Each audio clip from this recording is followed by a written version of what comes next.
Welcome, everyone. I'm Pam Hayward from Grizzard Communications Group, and I will be moderating the webinar today. I'm one of the administrative assistants for the Salvation Army team, and a fun fact about myself is that I am a huge fan of Perry Mason mysteries. Also here with us, besides our presenters, are Lanny Everett, our webinar technical director, who will be making sure you can hear and see the webinar okay. Hi, Lanny.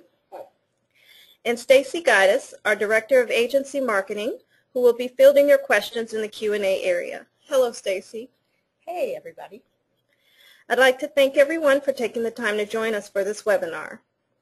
In a minute, Major John Murray, Divisional Secretary for Public Relations and Development, the Salvation Army Canada, Ontario Central East Division, and Madeline Satamian, Vice President and Senior Strategist, Media, Grizzard Communications Group, will be presenting the power of integration, cutting through the clutter.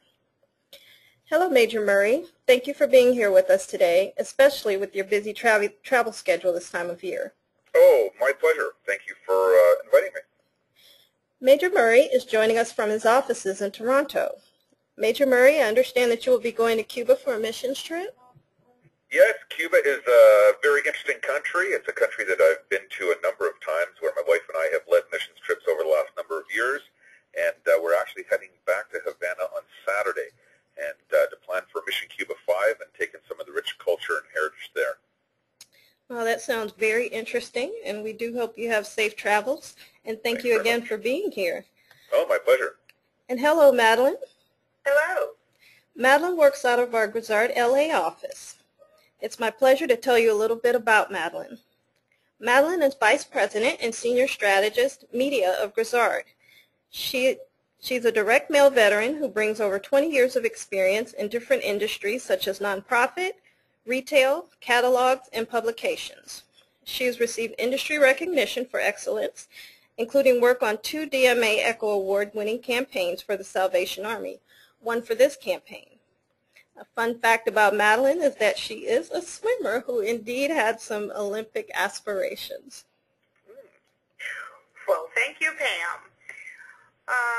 Well, I want to tell you that in addition to working with some of the top nonprofits in the U.S., it's been a great experience to work with the Salvation Army Canada for the past 10 or 11 years or so. And today we're excited for you to see how Salvation Army Canada launched this dynamic, integrated fundraising campaign.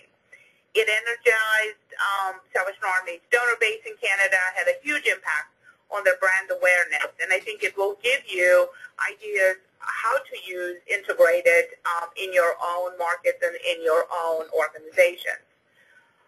Before we begin, I'd like to tell you a little bit about our star, Major John Murray.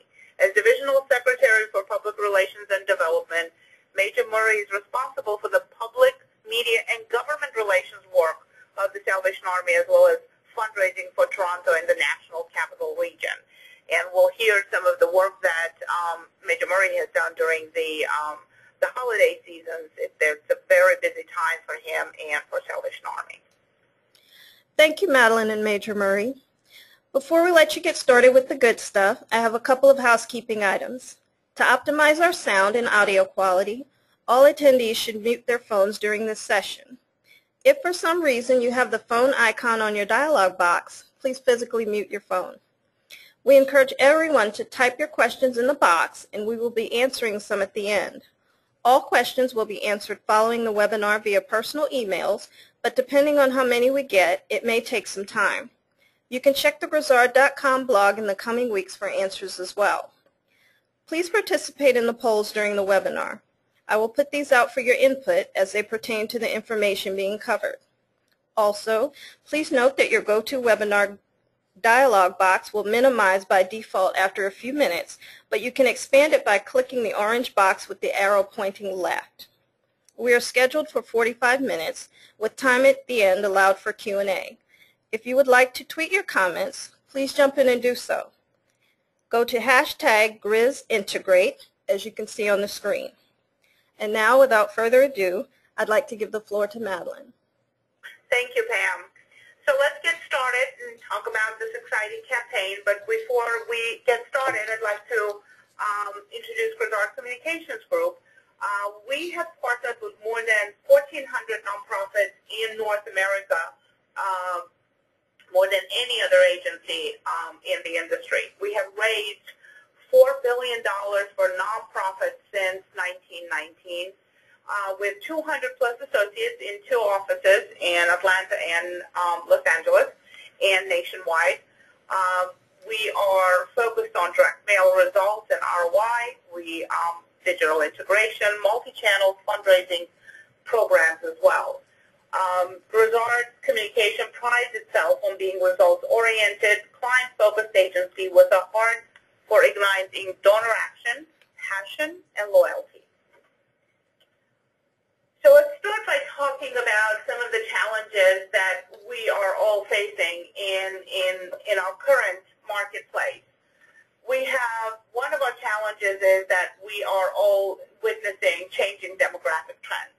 We're seeing the builder generation that has been so generous to the nonprofit industry, to the nonprofit organizations for so long, is kind of winding down, and we have a new demographic that is coming into the fold, which is the boomer generation.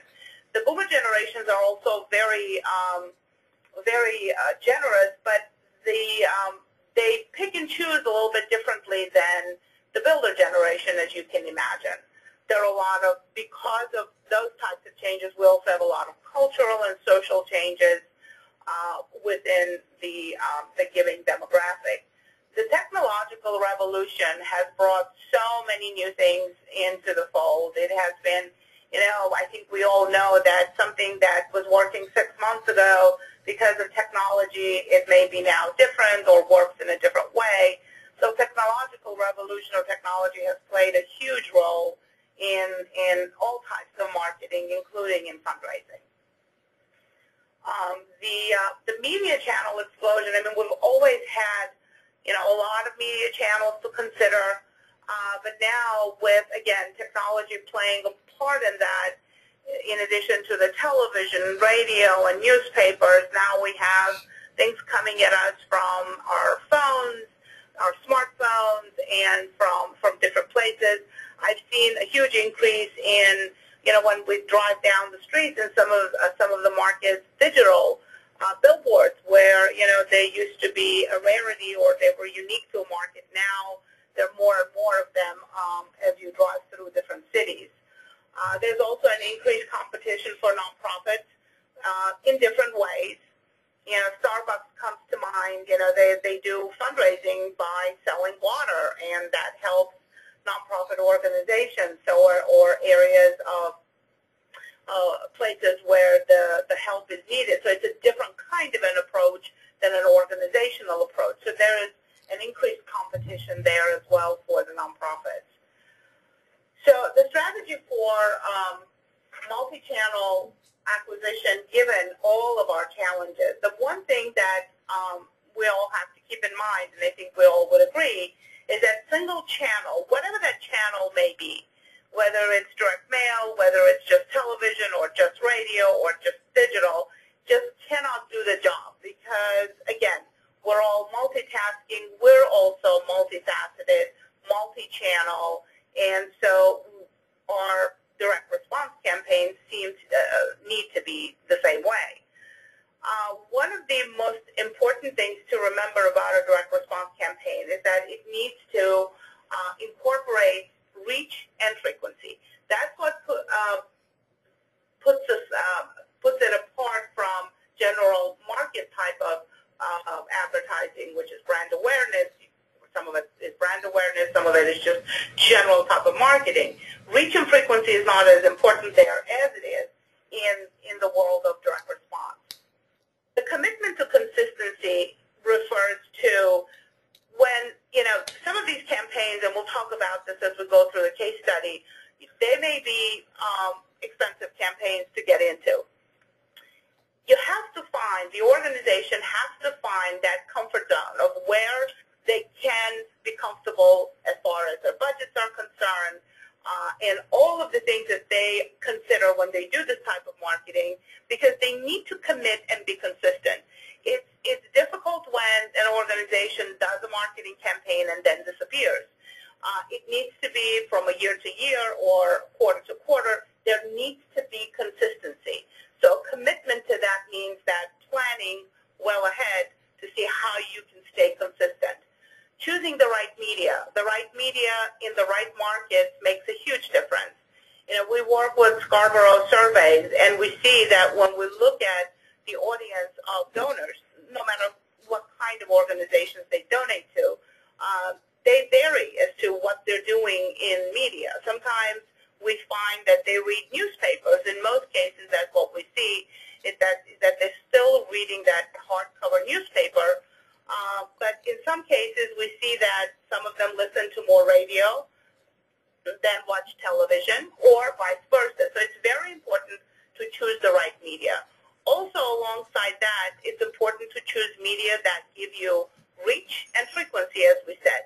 Some media out there, like print media, for example, space ads, that is a frequency medium. But a reach medium would be something like an outdoor medium. So a combination of the two is what delivers the successful direct response campaigns. There needs to be one clear and compelling message across a variety of the carefully selected media options, both online and offline. So along the lines of that, which will expand your reach into the marketplace and break through the clutter with multiple impressions. So again, it's the reach and frequency, but it needs to be with that one clear, compelling message, and we will look at that message, what it looks like in our case study for Canada. So moving on to, and also it builds up it advances the brand, and it builds trust in the community. And another very important part of this is, even though we're talking about direct response and the compelling message there, the public relations or PR that the agencies do or the organizations do is very important. So in a given period of time when you have your best fundraising time, let's say it's the fourth quarter of the calendar year, and at that time, that message that you put out there, whatever that message is, the PR message needs to be at least in the same sphere. It needs to put out the same message, not a confusing message, so that increases your frequency. It increases your reach. So PR and direct response need to work together. So right now, we are going to do a poll. And the question is going to be, what are your challenges in implementing multi-channel approach?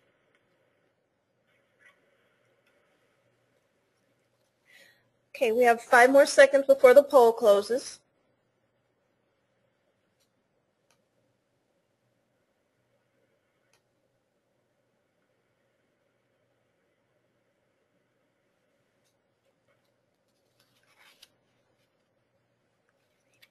What are your challenges in implementing a multi-channel approach? Poll results are budget, 56%, internal silos, 0%, board buy-in, 0%, lack of internal resources, 44%. Okay, thank you, Pam. So budgets is something that we hear all the time. Major Murray, do you want to comment about that as well?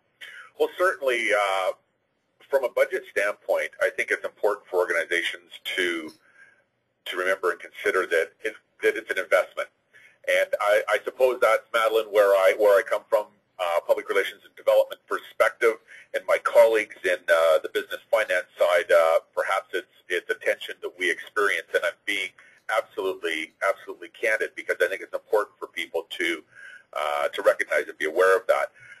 But I think it's critically important for our participants today. A takeaway would be to remember that it's an investment in the future of the organization. It's an investment in the people that, in our case, the Salvation Army is called to help. And certainly we look for that return on the investment, and we measure that. And but it does, in order to be grow as a charity, to grow the work that you do, you do need to invest, and I think that would be a takeaway. Thank you, Major. Yes, I agree with Major, obviously, 100%. I mean, it is a challenge. It is a challenge also, sometimes for smaller organizations.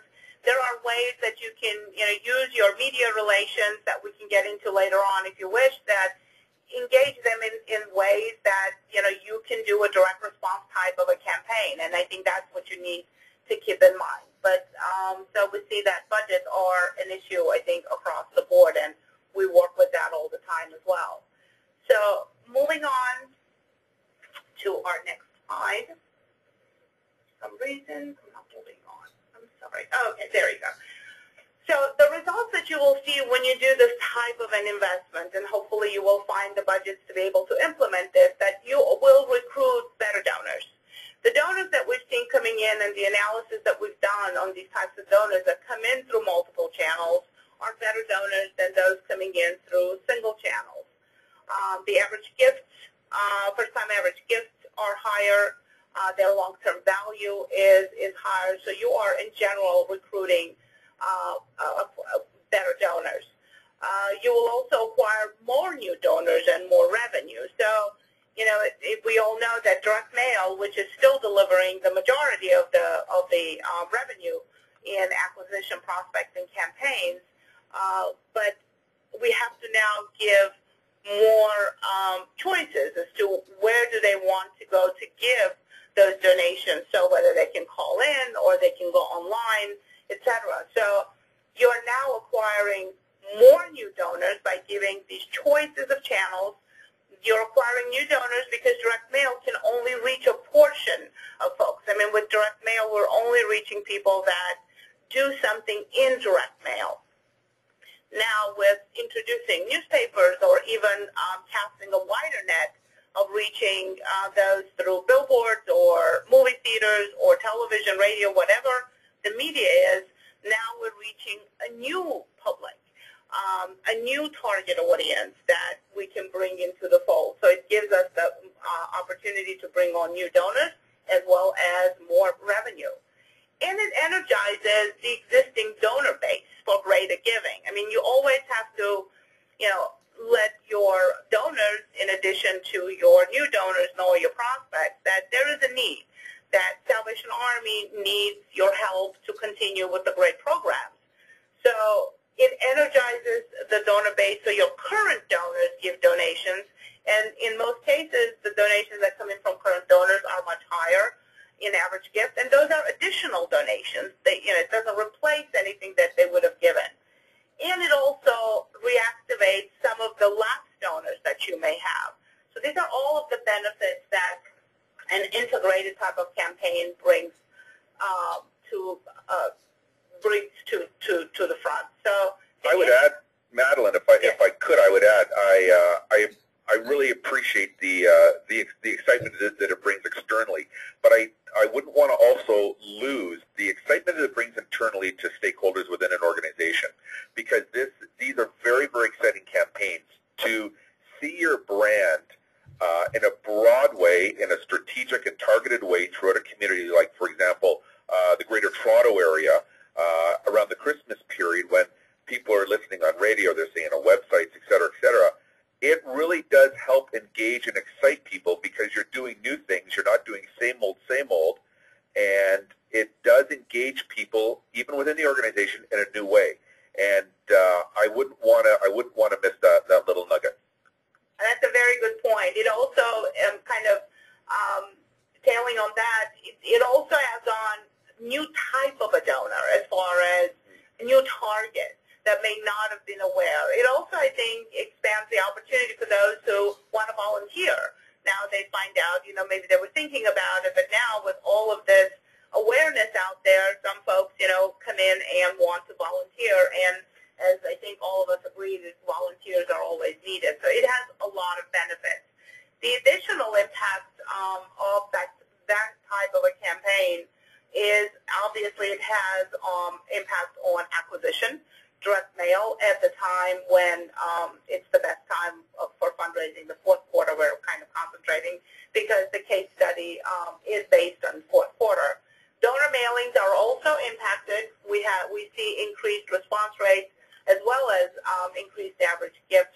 donors. Again, this I can't stress enough. This is an incredible benefit of this kind of a campaign is the lapsed donor reactivation. I mean, folks who have been lapsed for a long time, see this campaign and, remember, sometimes donors don't realize that they're lapsed. We name them as lapsed, but they may not realize that they haven't given in a while, and so it reactivates those lapsed donors, which we all know actually have a better long-term value than a new donor that is acquired. Internet donations see a huge impact. So when you do this kind of a campaign, just going to bring up a couple of these because I want to talk to them in a group. The internet donations, if you have an inbound call center, and we always recommend that you do that because you want to give the prospects as many choices as possible for them to make that donation. So the inbound call center and white mail. If this is the first time that you're thinking of doing this, this is where you're going to see most of the impact. It's kind of that low-hanging fruit that you gather when you do this kind of a campaign. And so all of these will get impacted when you do this kind of an exciting campaign. Internal programs, to kind of Major Murray's point, is that such as planned giving and major gifts, those also get impacted because it's this raised awareness that is in the marketplace. So wherever they turn, they see the message of the Salvation Army.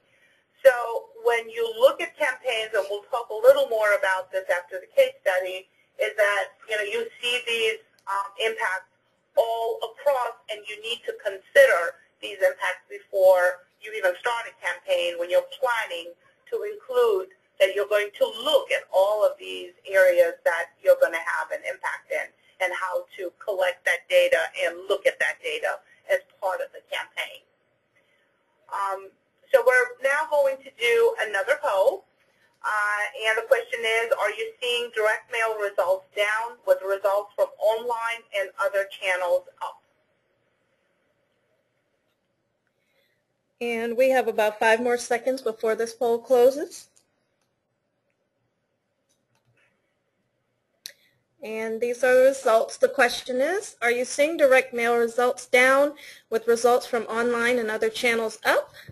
Yes, 0%, no, 71%, and not sure, 29%.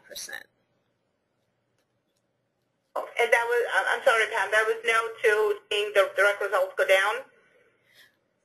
Are you, yes. Okay, thank you. Which it's great that you're not seeing direct mail results down. That's good. As far as other channels, I mean, our experience has been that we are seeing that the online, especially online, is increasing. Again, as I mentioned, white mail is increasing as well when we do these types of campaigns. And what we've done also with white mail, which is something that you may want to consider, is that a lot of times direct mail drives those channels in addition to anything else that you're doing in addition to the direct mail, like the television or radio or space. It is driving results online and white mail. And we've done an analysis where we actually looked at all of our donations for the first-time givers online and first-time givers to white mail, and matched them back to our direct mail files, the acquisition prospecting files. And we see matches of anywhere from 15 to 35%, which means that, the direct mail is driving a lot of those donations. So it's interesting to hear that you're not seeing the same type of a phenomenon. But anyway, we'll go on to the Dignity Campaign case study. So before I get into the case study, Major Murray, can you kind of give us a background of, what goes on during that holiday season in Toronto, and then we'll delve into the case study. Sure, absolutely. Thanks again, Madeline, and your colleagues at Grizzard for inviting me to participate today. Certainly, I bet some of the listeners, participants, are wondering why a guy from Toronto is trying to talk about the Dignity Campaign and integrated marketing. But just to give a bit of a perspective, Toronto lines up there size-wise with Chicago. And so from a market, those two markets are very, very similar. And a matter of fact, from a demographic standpoint, Toronto is just about to pass the greater or metropolitan Chicago area to become the number 4 city in terms of population size in North America. So when we look at that, it's very similar from a charitable landscape. Toronto is Canada's most charitable competitive market, and it's not unlike the major cities in the U.S., Seattle, Atlanta, Los Angeles, where we have a lot of arts programs. We have, of course, universities. We have private schools, a lot of social service organizations like the Salvation Army. And so there is a lot of noise within our community. And when we think of what we do in terms of Christmas, the most visible time of year for our organization, thanks to the kettle campaigns that we run right across North America, we're out there and we're present. But in terms of the broad media that we need to engage people in, for a number of years in this market, we were lacking and we were very slow. So what we did is we engaged our partner Grizzard, who I have had the privilege of working with for, I guess, 15 years now in British Columbia, and now for the last 5 years here in Toronto. And what we've done is we worked together to build a multi-platform and fully integrated Christmas campaign. And what does that mean, and what does that look like? We're going to walk through these slides in a moment. But to give you a little bit of an idea in terms of impressions, one of the things as an organization, you're always as a benchmark trying to compare with other organizations. But from about the middle of November to the middle of January, we run in excess of 180 million impressions, thanks to the integrated and partnership that we have with Grizzard, as well as the media work that we do here in the city. So let me throw it back to you, Madeline, and we'll walk through a Dignity campaign case study. Okay, thank you. So moving on, I want to talk about the Greater Toronto market and give you some information about the market. So the population of the Greater Toronto area is about 6 million. And that's something that we always look at to see, what is the frequency of those impressions that Major Murray talked about. We need to deliver to get to a point where it's enough of a frequency, so that meaning that an individual sees a message on average about 6 to 7 times. This is average. It can be a little bit lower, not much lower than that, but it could be higher. And so that's why it's so important to look at the population of the market where you are trying to do this kind of a campaign. Toronto is the most diverse ethnic market that I have come across, and it is true that is the case. There are more than 100 languages being spoken in Toronto alone. This is just in Toronto, which, as you can imagine, presents a difficult challenge. We wanted to get above that and be heard about that and kind of transcend those languages with this campaign that we did. Toronto also has, Canada in general, have also many privacy laws, which makes direct mail acquisition challenging. The universes of the mailing list that we use in Canada are shrinking, partly due to, some of it is probably economy as it is in the U.S. Some of it is the privacy laws in Canada. So these were the challenges, in addition to the challenges we already talked about before, that we were facing. So the integrated media plan that we implemented included, obviously, direct mail. We had space ads in Toronto Star, and these space ads, which we'll show you an example in a second, were specifically direct response types of space ads and were used as a frequency medium, because newspaper and space is frequency building. Toronto Star gift guide, gift-giving guide, is something that comes out right around Christmas time in Toronto, and so that gave us an opportunity to actually have some editorial in there, as well as some of our space ads.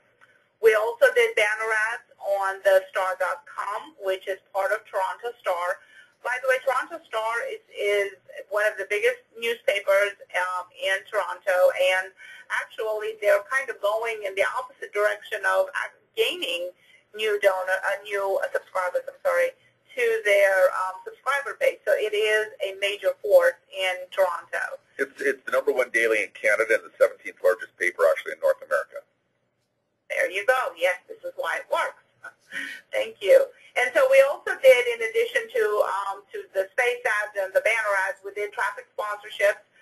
These traffic sponsorships are 10 or 15-second live reads, actually, or I believe in Canada they are recorded, that say, you know, this traffic sponsorship is brought to you by or sponsored by, and it's a 10, 15-second spot. You'd be surprised how much information you can actually get in 10 or 15 seconds, and it either drives the listener to the website or it gives them an 800 number to call.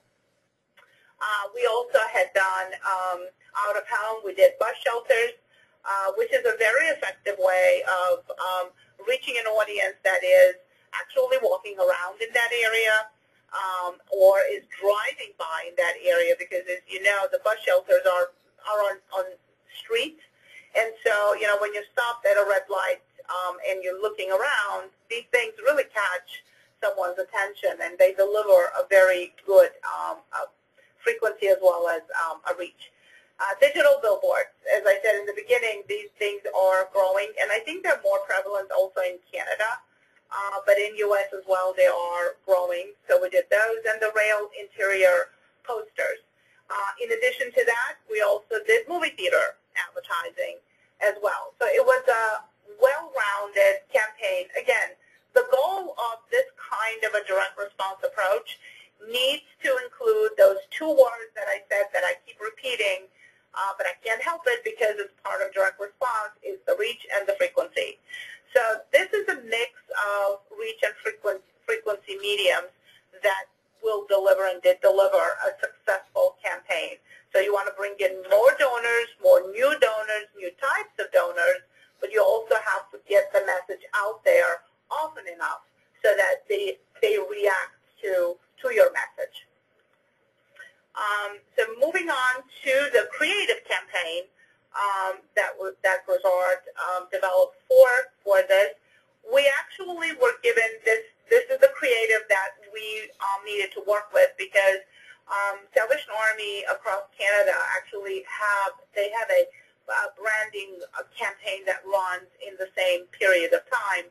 So this is what we were working with. It's the Dignity Project. It's the Dignity campaign. So we needed to take this, and we took this, and we made this into that direct response type of an approach, which means, I'm going to move on to the next one. Look at these kids. They're so engaging, and that is so important in the creative of a direct response campaign, is to engage that prospect, engage that donor or that lapsed donor, and to have that ask of, you know, put them within reach this Christmas, the food, warmth, and dignity, and then giving the opportunity of the different channels for them to give. So from what you saw in the previous slide, we went to this slide, and this actually appeared on bus shelters all across Toronto. And, you know, it's important to pick the locations of these bus shelters. You want to be in ideal locations based on some factors to consider.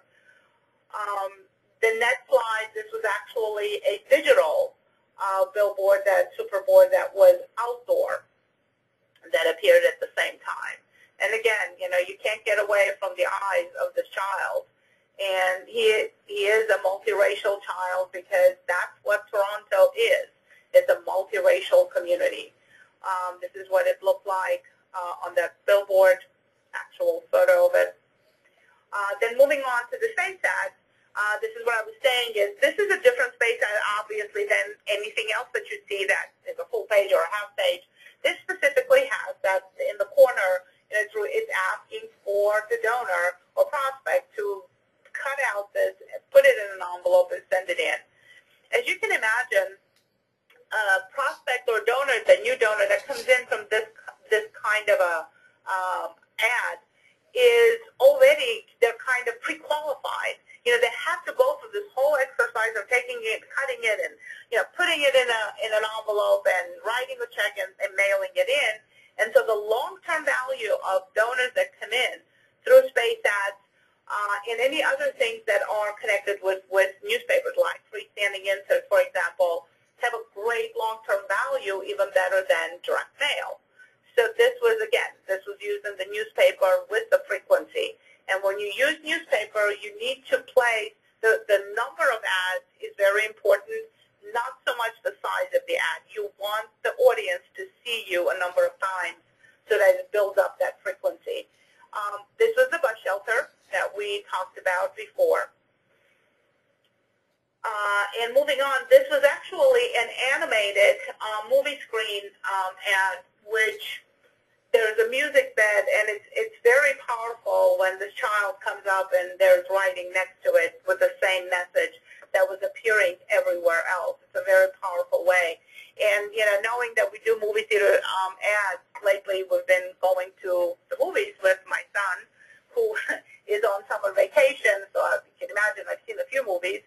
It's very impactful when you're sitting in an audience and you look around and you see that this huge screen and this is what they're seeing. It's very impactful, and it really does a great job. It works very well. This was actually a homepage takeover that we did with Toronto Star. So we took over for a day their website, and these were the ads that they were seeing. There was a customized donation page that was connected to this. So anyone who came here, clicked on it, they went to a customized donation page to make the donation. These were the other types of ads, the Vulcan ad that appeared also on Toronto Star's website, and the big box, and we were the featured advertiser there for that newspaper on a number of different dates, again, within that November-December period of time. These were, again, different sizes. And you can see that the message is just going through everywhere. We also had a button or a super button that was on Salvation Army's website, so that in case anybody, you know, saw our ads outside, they came in and they just remembered to type in Salvation Army, that they would see also the same message that appeared on Salvation Army's website. Major Murray, do you want to add anything before I go to results? No, I think you've covered it well. I guess the only thing that I would add is that we did have digital advertising underneath the financial district in Toronto. There's a pathway that's about 22 miles long underneath our downtown through all the banks, and so we had digital advertising there, as well as a lot of digital outdoor signs as well across the GTA, which really added to the brand presence in the community. Okay. So moving on now to the results of all of this campaign. So Calgary and Vancouver actually participated for the first time in the integrated campaign as well. We saw a 32% increase in new donor revenue. There was a 16% increase in new donor revenue across all participating markets. So the 32 was in Calgary and Vancouver, and 16 was across all of the participating markets. There was 27% increase in web traffic, 15% increase in online donations. So kind of going back to talking about how this helps with your online donations, this is where, you know, we see it for a fact that it does go there. It's also important not to only look at online donations when you do a campaign like this, but also look at the web traffic, and you do see spikes whenever you do anything. You start seeing spikes when you do direct mail alone. You can imagine if you do this kind of a campaign, what kind of traffic, as well as online donations that you're going to see, and we've seen this across other markets in the U.S. as well.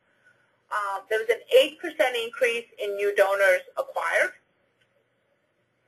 And so those were the results that we saw from that campaign. Again, a lot of consideration for reach, for frequency, messaging that went into this campaign, designing this campaign, just kind of, there are a lot of details involved.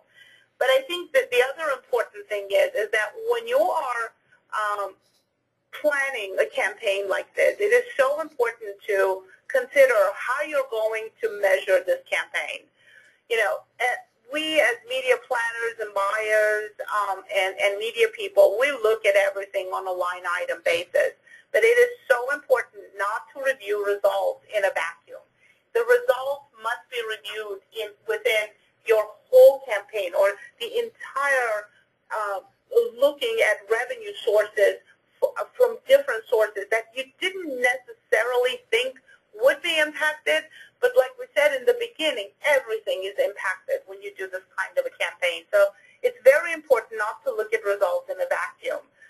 Donors and income from all sources must be counted. And this is something, again, you need to plan on doing before you even decide that, this is what we're going to do, we're signing off on the dotted line, we're going to go ahead with this. At that time, you also need to know, how are we going to measure this? What are the impacts that we're going to look at? Set up expectations and the right parameters, pretty much what I just said, to measure during planning, very important step. And the data must be collected from all sources, and it needs to be reviewed as a whole. I know I'm repeating myself, but it is so important to do that, because the success of a campaign, just to look at, well, how did it impact direct mail alone, or how did it do on its own, is not really the right way to look at it. You need to think of it as an entire campaign and look at it that way and judge whether it was a success or not. Now, as media planners, buyers, and our clients look at the line item, and so you may want to make adjustments, obviously.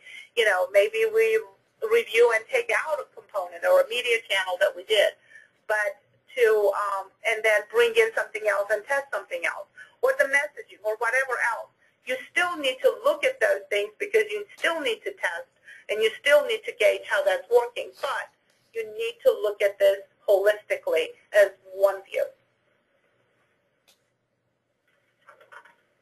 And I believe that is the end of our presentation, and I believe, Pam, we're going to open the floor for some questions. Okay. Madeline and Major Murray, thank you so much for sharing this fascinating campaign with us.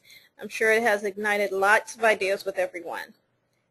We're going to go ahead and present one question that we do have, and that is, as a small nonprofit, how would we obtain resources? As a small nonprofit, now what I found in working with a number of different nonprofits in different sizes, different markets, what is very obvious is that most nonprofits have great relations locally with the media. You already do PR with them, most probably.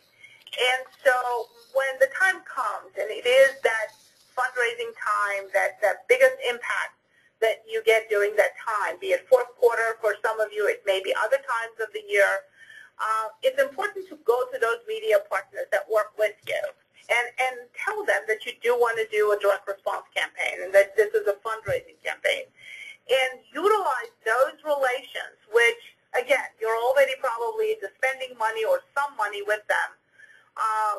Use that money towards the direct response campaign. Come up with a plan and work with them. And most media companies will work with you. I think broadcasting is very willing. Sometimes they'll even help you, record the radio spots or even produce some television spots for you. So there are many different ways. You just need to utilize those local media relations that you have. Okay. We also have now a three-part question from Christy. And it is, what was their return on investment? How much did they have to spend on this campaign? And how much did it generate? Those are excellent questions, and I certainly not going to give away the farm on the answers to be quite blunt. What I can tell you though, from an investment standpoint, it did cost our organization about $400,000 with this particular campaign, and what I would say is that the results for us as an organization have been extraordinary. And without going into a whole lot of details, there are a number of ways that as Madeline has said, that we can and we do measure. One obviously is impressions. One is our increase in our bottom line. But how that, obviously, from a fundraising standpoint, where are we seeing those increases? Certainly the direct mail is one. In our case, we can measure it through our Christmas kettles. We can measure it through direct mail. We can measure it through our planned giving. We can measure it by, new donations through the web and things like that. So there are a number of ways to measure it.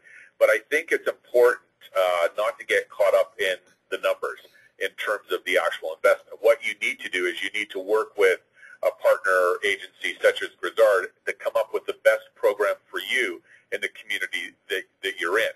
If you happen to be in Des Moines and you're trying to have an integrated campaign there, well, that integrated campaign in that particular community is going to look very different than it might be in a Chicago or a Toronto, or for that matter, in our case in Canada, Montreal versus Toronto. So it needs to be culturally and community relevant. And working with an agency like Grizzard, they will help you build a campaign to reflect your community. And I think that's an important lesson and an important takeaway. The other thing is, Madeline, just your point a moment ago, one of the things that we do is we work very hard at continually engaging media in our community year-round, and so that we're just not coming to them at Christmas time. And obviously, as an organization like the Salvation Army, there are many times when we're dealing with the media that aren't always feel-good, warm and fuzzy stories by virtue of the type of work that the Salvation Army is involved in. But one of the things that we do is we keep those relationships warm. We nurture those relationships not only on the media side, because we use that medium, if you will, to get message out, and we drive people to our website whenever we do, where possible, in interviews and things like that. Go to salvationarmy.ca, or you can donate, for example, at 1-800-SELL-ARMY. But on the buy side, so those reps who are trying to sell advertising, those people will work very, very hard for you if they know who you are and that you're engaged with them. And it's not meaning just to call them and go, oh, hey, can you give me a 2-for-1 or a 3-for-1? But, what are you doing throughout the course of the year to nurture that relationship? And that's what fundraising and public relations is all about, whether it's connecting with donors, connecting with an agency like Grizzard, or connecting with media in the community. That is so true. I'm just going to add just a couple of points, agreeing more than 100%. I think the one point that Major Murray just brought up about the fact that you need to be engaged with your media throughout the year. So that commitment is not only a commitment to do these types of campaigns, but that commitment is to be in front of your community throughout the year, so that they don't think that, you just do X at this time and you're gone. But to develop those relationships, not only with the community, but the media. As you develop those relationships, they would be more than willing to work with you on many other things during a fundraising time. So I couldn't agree with Major Murray more. Okay. Looks like that was our last question, and that concludes our time for now. We've covered a lot today, and if you have additional questions, please feel free to contact us at the email or phone number on your screen. We will also post a recording of this presentation along with the slides on grizzard.com, and we'll email the link to you within a few days. Thank you again for your time, and please check your email for invitations for upcoming Grizzard webinars. Our next is a joint webinar with Online Fundraising Pros First Giving, presented by our CEO, Chip Grizzard, and it will be on September 13th. You'll be receiving more information on it next month. Thank you so much, and you have a great day.